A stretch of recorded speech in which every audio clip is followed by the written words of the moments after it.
Fair होता था, क्योंकि पुराने ज़मानों में हॉर्स या अश्व ट्रांसपोर्टेशन का एक मुख्य साधन था। पहले कोई गाड़ियाँ नहीं थी, कुछ नहीं था। उस वक्त युद्ध करना हो तो घोड़े की ज़रूरत है, ट्रांसपोर्ट कहीं जाना हो तो घोड़े की ज़रूरत है, घोड़ा गाड़ी की ज़रूरत है। इसलिए अश्व एक मुख्य साधन था। इसलिए अबे सारंगखेड़ा एक ऐसी जगह है जो एक समृद्ध तापी नदी का बहुत बड़ा, तापी रिवर है, उसका किनारा है, और उस पर अच्छा चारा पानी पानी सब वहाँ पे व्यवस्था होती थी। इसलिए पहले तो कोई बॉर्डर्स नहीं थे, तो उस हिसाब से अरबस्तान से, मारवाड़ से, काठियावाड़ से, पाकिस्तान कुछ एरिया से जो अश्व आते थे, और वो अश्व इंडिया में, भारतवर्ष में आके तो सारंगखेड़ा रुकते थे। फिर वहाँ पे 2-4 महीने रुकने के बाद में वहाँ पे अश्वों की खरीदी बिक्री होती थी। जिसको जैसी ज़रूरत होती थी वो अश्वों की खरीदी बिक्री करता था। अश्व वहाँ पे राजा महाराजा सुल्तान बादशाह ऐसे लोग अपने युद्ध के लिए अपने किसी के साथ सेनापतियों के साथ बेच के वहाँ पे युद्ध के लिए अश्व खरीदी करते थे। जिनको अश्व शौकीन थे, जिनको अश्व पालन करना था, वह वहाँ पे अपने पालन के लिए अश्व खरीदते थे। ट्रांसपोर्टेशन के लिए कुछ लोग खरीदते थे, और इसलिए वो ट्रेडिंग पहले से ही चलते आ रहा है। उसको 350 साल का पुराना इतिहास है। शिवाजी सावंत जी जो अपने मराठी में जो जानकार है उनको पता है कि उन्होंने काफ़ी कादम्बरी और वो उसका लिखन किया है। उसमें सारंगखेड़ा का उसका भी जिक्र उसमें हुआ है। तो उस वक्त से वो एक ऐतिहासिक, उसको हिस्टोरिकल बैकग्राउंड है, और वो चलते आ रहा था। वो हमारा ट्रेडिशन था। हम लोग उसका, हमारे परिवार वाले उसका थोड़ा सा संरक्षण करते थे।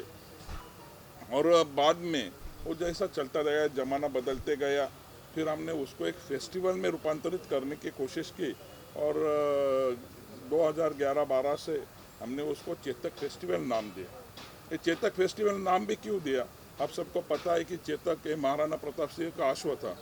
वो लॉयल्टी की पहचान है, वो लॉयल्टी की एक चेतक एक पहचान है, और उसलिए हमने उसका वो पूरा हॉर्स फेयर का, हॉर्स फेस्टिवल का चेतक फेस्टिवल ऐसा नाम दिया, और उसको करते हुए हम आज यहाँ तक पहुँचे हैं। सर, आपके पूर्वजों की जो लेगेसी है उसको आगे लेके जाना कितनी बड़ी रिस्पॉन्सिबिलिटी मानते हैं और कितना बड़ा चैलेंज मानते हैं?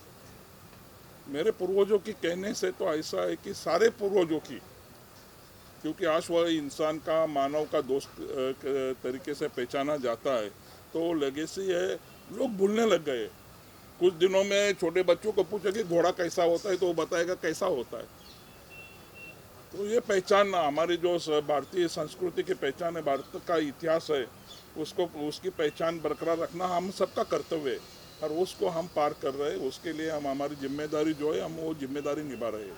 सर, हमारे देश में जो है सबसे बड़ा हिस्सा अभी यूथ का है, तो यूथ के लिए क्या क्या नई चीज़ें आप लोगों ने इंक्लूड की है इस फेस्टिवल में, अगर उस बारे में कुछ बताएं? इस बार चेतक फेस्टिवल में हमने जो हमारा 3 सप्ताह का होने वाला है, 3 वीक्स का होने वाला है, उसमें हमारा जो 3rd वीक है, हमने वो एजुकेशनल और यूथ फेयर करके उसको हमने रखा है पूरा 7 डेज का।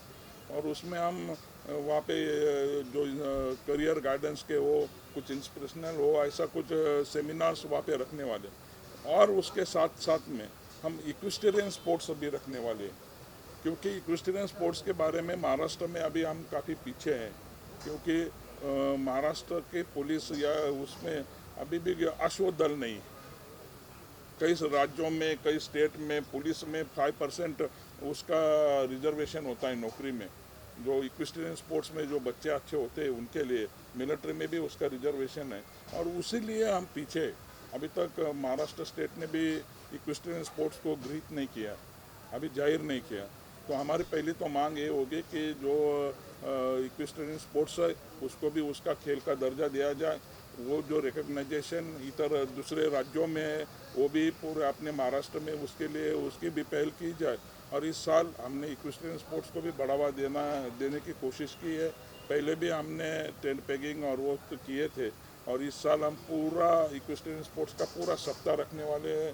उसमें काफ़ी कुछ कॉम्पिटिशन्स हम रखने वाले हैं जो यूथ को इंस्पिरेशनल दे, और यूथ भी आगे आए, वो स्पोर्ट्स की तरह आकर्षित हो।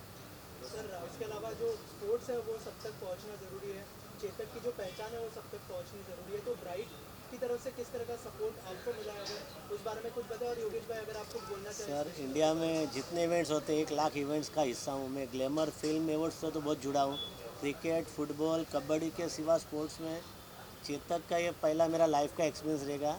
ऐसे मैंने महालक्ष्मी में सब जगह पे रेस कोर्स और डरबी और सब बहुत स्पॉन्सर किया है, लेकिन इस तरह का फेस्टिवल मेरी लाइफ में पहला है। जो भी उनको मदद चाहिए मुंबई में, ऑल ओवर इंडिया में, ब्राइट आउटडोर ऑलवेज सबके साथ है। और मेरे को बहुत खुशी है कि मैं कितने अच्छे इवेंट का एक हिस्सा हूँ और उनके साथ जुड़ा हूँ। सर ब्राइट की तरफ से किस तरह का सपोर्ट मिला है आपको, अगर उस बारे में। मैं तो पहले ही उनका आई एम वेरी थैंकफुल और मैं उनका धन्यवाद देता हूँ कि ब्राइट हमारे साथ आया है और चेतक के साथ जुड़ते हुए ब्राइट और चेतक ये दोनों के नाम रोशन होंगे। सर अगर इसमें घोड़ों की बात करें तो कितने रेट रेंज में है, हाई से हाई और लो से लो, इसके बारे में कुछ।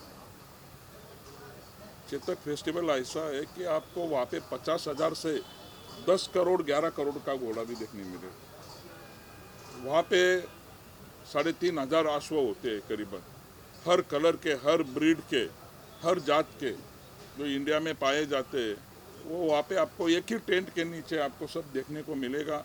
अच्छे छोटा हॉर्स भी मिलेगा, कॉमन हॉर्स भी मिलेगा जो टट्टू कहते हैं। वो एकदम सिंपल हॉर्स होता है, वो ट्रांसपोर्टेशन के लिए उसका यूज़ होता है। उससे लेके तो जो शौकीन होते हैं, जो अश्व शौकीन होते हैं, जो अपने आस्तबल में अच्छे हॉर्स रखते हैं, अच्छे ब्रीड का वो डेवलप करते हैं, मारवाड़ी ब्रीड का, वो टॉप मोस्ट ब्रीड के हॉर्सेस भी हमारे जो कॉम्पिटिशन्स होते हैं, हॉर्स शोज होते हैं, अश्व सौंदर्य स्पर्धा होती है, तो उसमें हिस्सा लेने जरूर आते हैं। और आपको वहाँ पे करीबन 11 करोड़ तक की रेंज के अश्व देखने मिलेगी। इस बार क्या खास है कस्टमर्स के लिए जो वहाँ पे आएंगे, तो कुछ उनके लिए अलग किया पिछले साल में कुछ अलग है?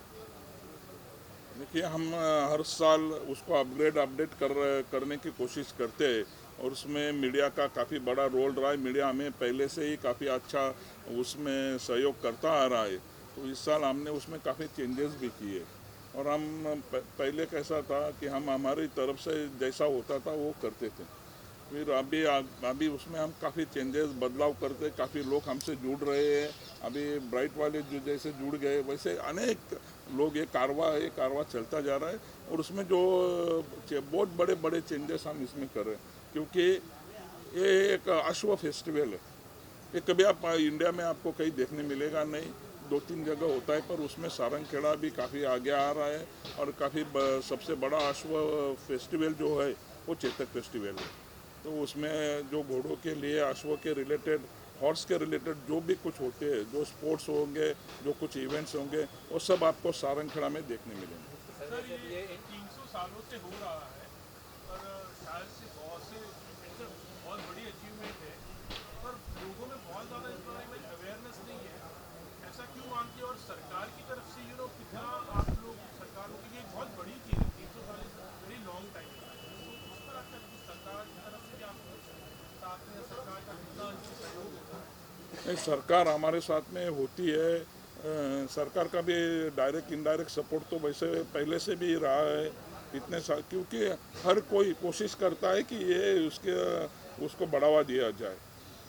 ये 300 साल पुराना है, ज़्यादा करके उसको हम मीडिया के सामने लाए नहीं थे। जब हमारे जैसे यूथ्स उसमें आगे आ गए तो हमने उसको आगे लाने की कोशिश की, और आगे लाने की कोशिश की, एक लिमिट्स थे। जैसे जैसे आगे बढ़ते गए आज हम मुंबई तक यहाँ पे प्रेस हो रही है, तो ये भी एक बड़ी अचीवमेंट है। शायद इसके बाद दुनिया तो जानने लगेगी कि कितना बड़ा फेस्टिवल है और कितना थ्रिलिंग फेस्टिवल है। सर सारंगखेड़ा के अलावा और कौन से स्टेट में आप लोग ये प्लान कर रहे हैं जो फेस्टिवल होने वाला है, और क्या क्या और प्लान है आगे के? सर अगर हम एक वर्ल्ड का लॉन्गेस्ट इक्वाइन रैली करने की हमने उसका प्लानिंग भी हमारा चल रहा है। वो शायद चंडीगढ़ से टू सारंगखेड़ा जो 1400-1500 किलोमीटर का एक रैली होगा, और उसमें जो इंडिजिनियस ब्रीड है, भारतीय अश्व जाति है, उसको बढ़ावा देने के लिए, और वो हमारा 75वां अमृत महोत्सव वर्ष है आज़ादी का, उसके बैकग्राउंड के लिए हम वहाँ से करीबन 6 स्टेट्स में और एक यूनियन टेरिटरी में हमारा वो रैली जो 25-30 घोड़ों से लेके वो चलता सारंगखेड़ा तक आएगा।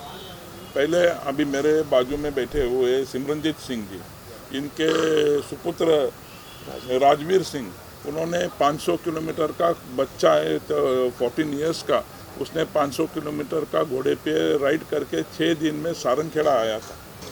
और माननीय तब देवेंद्र फडणवीस जी मुख्यमंत्री थे, उन्होंने उसका स्वागत भी किया।